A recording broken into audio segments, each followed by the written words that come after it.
Hey guys, this will be video 18 for the how to design build a custom flying V using Stuart McDonald templates. And I got a ton of information, but I'm going to keep this video very short because I've only got 2 or 3 things that I want to go across. I want to do a weight analysis of just the husk, no tuners, just like it sits, pre-machining, pre-body machine work. So keep that in the back of your mind that whatever control cavity and or humbucker pickup location route work gets taken out of it, it will drop the weight. So it may come off a little bit heavy on the scale.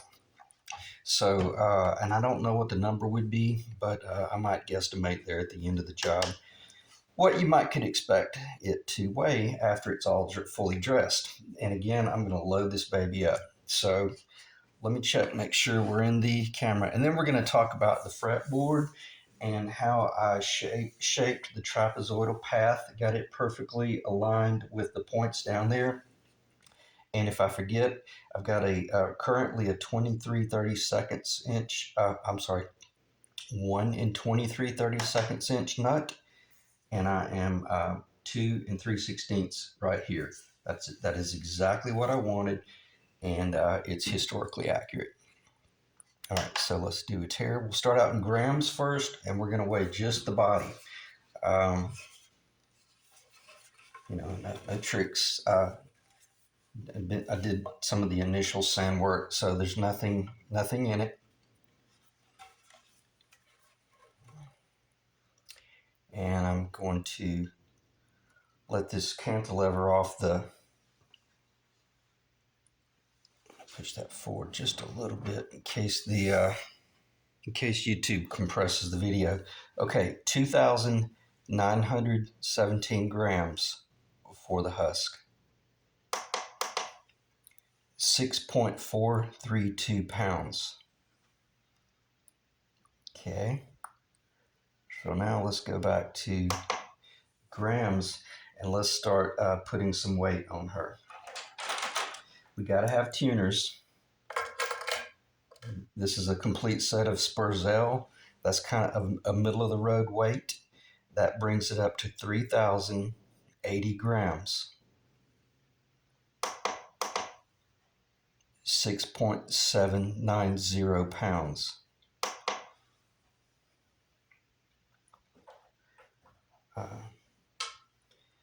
And what I'm going to do from here on out, I'm just going to weigh everything rather than going back and forth. I think that would get crazy.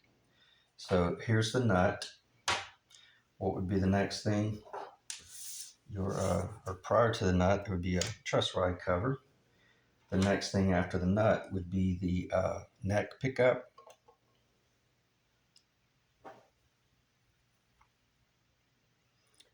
Okay, 3,225 grams. 7.108 pounds with just the one. Add the bridge pickup.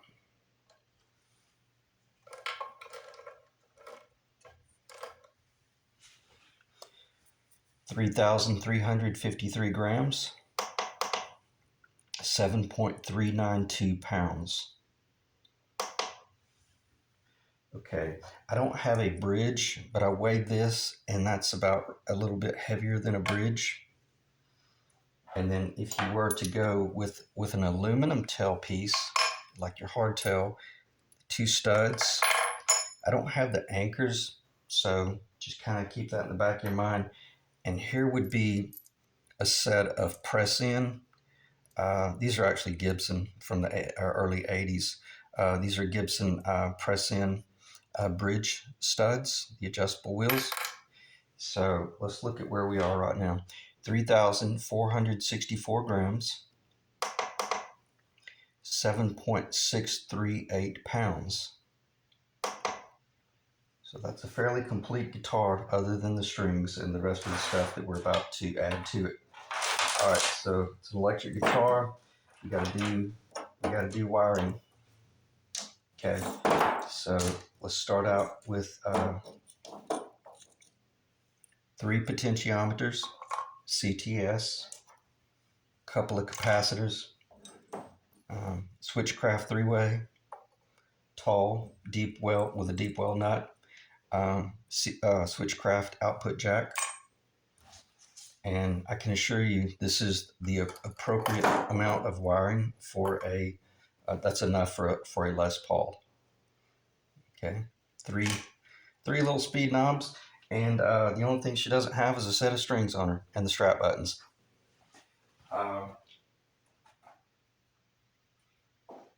Yeah, sorry, my strap buttons are on my other guitar upstairs. Okay, what do we got here? 3,632 grams, 8.08 pounds, fully loaded, plus the strings, plus a little bit more lacquer thinner, a little bit more lacquer spraying. So roughly 8 pounds before you do the routing.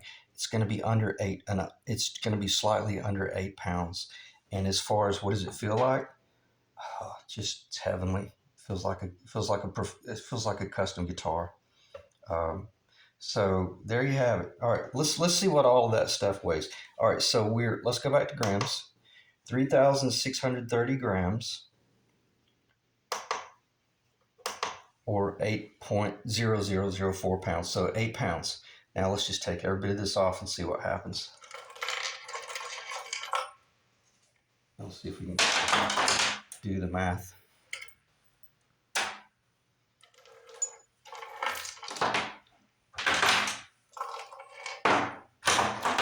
And in case I forget, when I spray the final lacquer, I am going to be spraying this top with several coats of clear, so it'll be shining as well. So it dropped down to 6.430 pounds, which under 8, that'd be what is that? I'm just trying to estimate roughly. Do the math.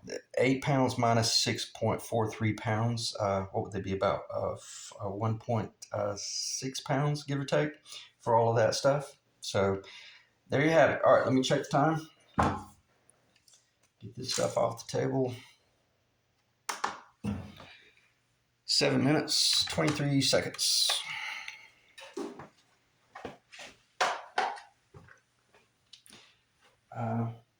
Bear with me just a moment, because I don't want anything on the table.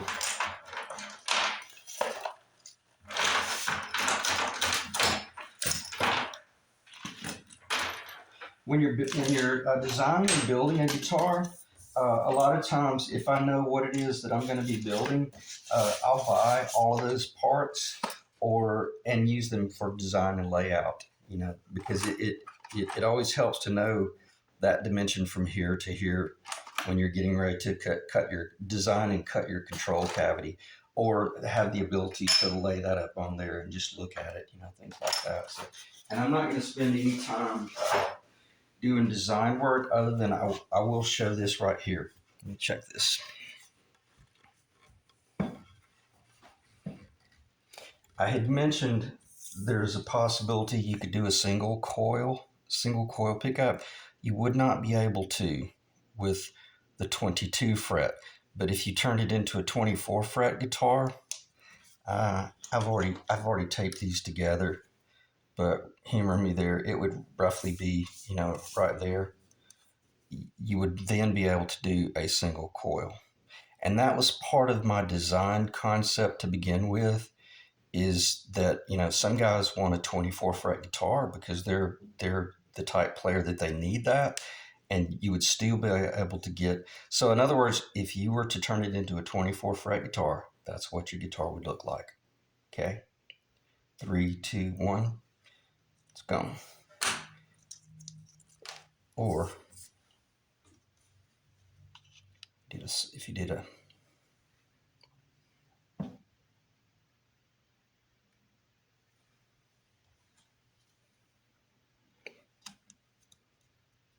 that would roughly be, I'm guessing, at that location. I can't remember exactly. It seems like it's about right there. Okay. Dang. So we did P90s. And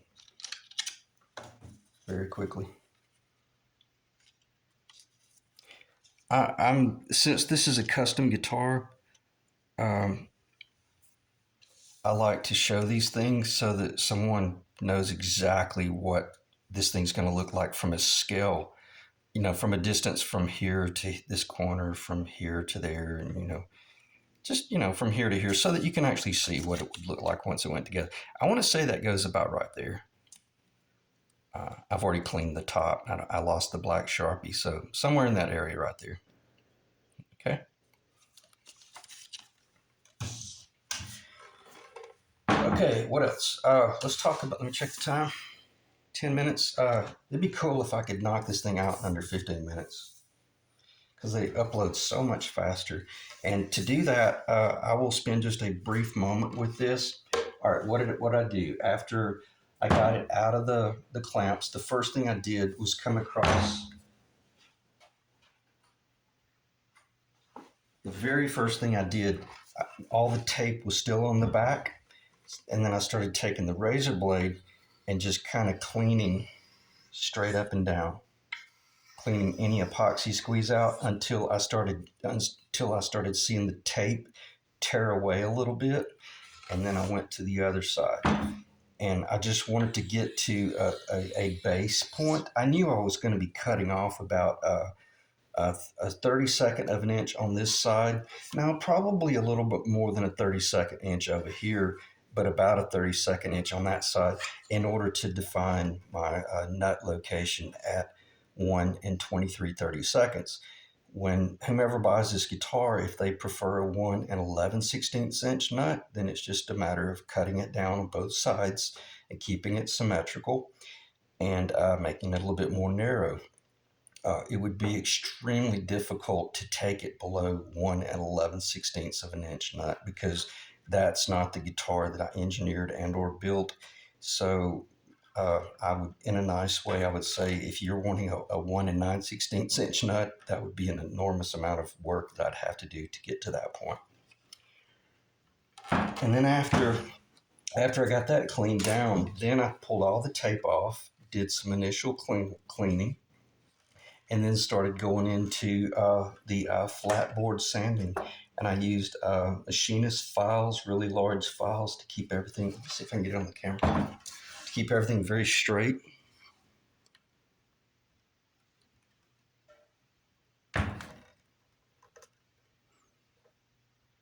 The flying V is so big. I hope that shows up. But in other words, what I'm saying, when you sight down this line and that line, man, they're beautiful. They're beautiful. And then right now, I don't know the degree that I've got cut on that, but it's a little bit tall. It's not laid over real flat. I prefer to start out with it. It's very comfortable. Now these have not been polished yet, and they will be shining like a brand new ring, like I said. So I got to do that'll be pretty much the last thing I do. But nonetheless, it's finished as far as all the machine work. And all that's about to happen now is I'm getting ready to start shooting coats of lacquer on it. Oh, this is really important that I clarify this. And this guitar is exactly how I did it. But when you're doing your guitar and you're building up from a rough body up to a finished state, stay very clear of any temptation to start tinting your lacquers on the front end. Don't do it, don't do it, don't do it. Because if you were to come in here with this mahogany and you drop just one drop of tint in that, and then you spray this neck 7-10 coats, knowing that you were going to come up here and sand this and shape this in, now you have created an artificial color right here. And even if you still had that lacquer in the bottle, when you spray this, you're always going to see the stripe. Okay, that should make perfect sense because now you're building up additional tinted coats down here where you did not sand through, and then these are having to try to play catch up, and they never will catch up. Always do all of your initial priming and sealing with just clear, clear, clear. That should make perfect sense, and that's what's about to happen here. Believe it or not, the first 2 coats of that raw strip right there where I sanded it, I'm going to do that with a brush. I'll just brush seal it, let it dry, sand it a little bit, brush seal it, not do anything up here, and just keep brush sealing it until I see it building up. and then I'll switch over to my spray equipment and start spraying it. Okay. Black is a different story because black is just black. You're going to have to cover it anyway. But when you're working with woods that have chatoyancy to them, it'll get you in major trouble. All right. So she's beautiful. I'm about a day and a half behind on the job, so I'm kind of playing catch up right now. So anyone that is viewing this ad, know that the next thing that's about to happen is not necessarily the stinger, but that is going to be in, painted on here fairly soon. Is it going to be done today? Yeah, it will. I'll start doing that today because I want to get some pictures updated on the eBay listing. Okay, but and then there at the last, I will be so tempted to spray a tinted color of nitro, but I'm gonna take my own advice, and I'm not going to do that because when you take ownership of this guitar, I can't believe anybody would want to. But if you want to shape that neck some more, then it will be safe to do that, even down to raw wood, and start shooting your nitro on top of that. Then you can shoot your tinted lacquer after it's all said and done. And sky's the limit. You do whatever you want. If you want to come in and do some whatever, like an amber, a heavy aged amber, then you can do that. So I hope that makes sense. So in other words, I'm not going to do anything that would deter you from doing a little bit of additional custom work if you wanted to, but I'll shoot really straight with you.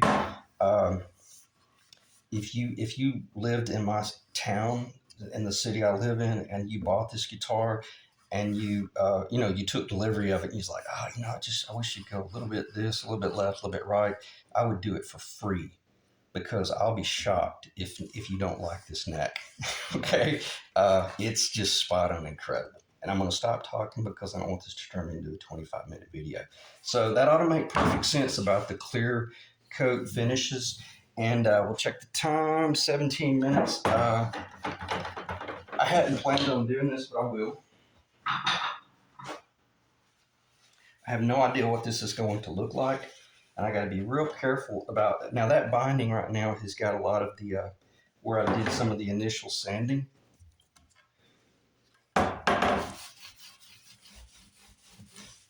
I got to be real careful that I don't get around that binding because it's got black on it, is what I'm saying. It's got black dust on it.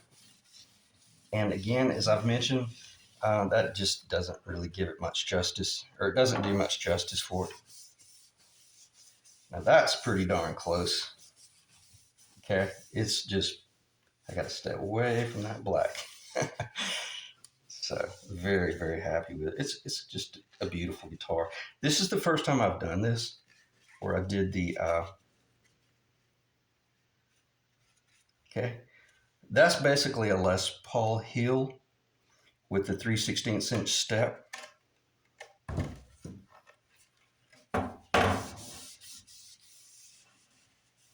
But she's beautiful, man. And it's funny, you got a great guitar that you've built when you start grieving. I've laughed, I've joked about this statement before because there was a part of me that's like, oh man, I want it to sell because I really want it to go to someone who can enjoy it. And that's the whole idea of building guitars. You want to get a bunch of guitars out there. And but yeah, I'll miss it. If I have to, I'll build another one. But nonetheless, she feels great. And I'll end the video there. I don't think I have the styrofoam, do I? Oh yeah, here we do. I do, and I don't have time to mock it up or any of that jazz. You guys, if you're interested in seeing it mocked up, just visit some of the past videos. It's a beautiful guitar, and hey, that's pretty. I kind of nailed that right on. As far as how close is it to historical specs, that's a 50's Les Paul neck per Stewart McDonald templates with the soft D on the back. The thicknesses here, and right now I believe this is 15/16 of an inch thick at the first fret, and it should be right at about 1 inch, just ever so slightly over an inch. If it is, it won't be much. It's probably an inch thick right here, 15/16 of an inch right there. Okay. 1 23/32 inch nut, 2 3/16 at the 18th fret. It would handle a Floyd Rose. As I've already mentioned, the pitch will allow the ABR1 bridge to go in, and the EAD G string will be under 11/16 of an inch high. So the ABR1 bridge will be sweet and low, or it'll look like factory built by you know who. Okay. In other words, it won't be crazy high or crazy low or that. But if you did elect to go with the Floyd Rose, then you got a Floyd Rose that you can go sharp by 3 semitones.